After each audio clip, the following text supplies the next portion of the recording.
রাজধানীর আলফালা মিলনায়তনে 2 দিনব্যাপী সম্মেলনে অংশ নেন মহানগর এবং জেলা আমিরগণ।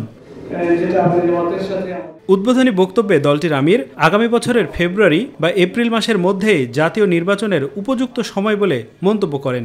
সংস্কার যেটা কার্যক্রম হাতে নেওয়া হয়েছে তা যদি আন্তরিকভাবে গতিশীল করা হয় এবং যদি অংশীজনেরা সবাই সেরকম সহযোগিতা করে, আমরা মনে করি সরকারের ঘোষিত সময়ের ভিতরে সংস্কার সাধন করে নির্বাচন সম্ভব। এর জন্য 2টি সময়কে আমরা উপযুক্ত মনে করি। একটি হচ্ছে ফেব্রুয়ারি মাস রোজা শুরু হওয়ার আগে, আরেকটি হচ্ছে যদি কোনো কারণে এই সময়ের ভিতরে সংস্কারগুলো এবং বিচারের দৃশ্যমান প্রক্রিয়া জনমনে আস্থা সৃষ্টির পর্যায়ে না আসে, তাহলে ম্যাক্সিমাম এপ্রিল পার হওয়া উচিত নয়।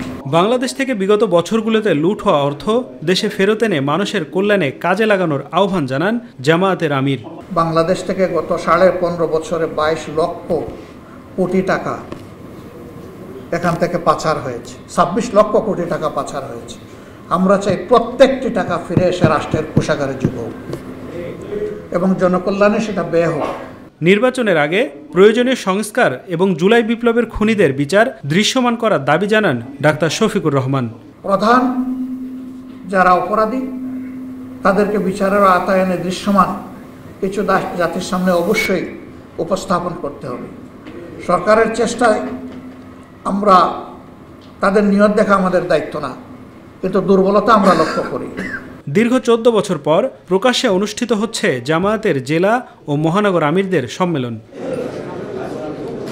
আফজাল হোসেন, মাই টিভি, ঢাকা।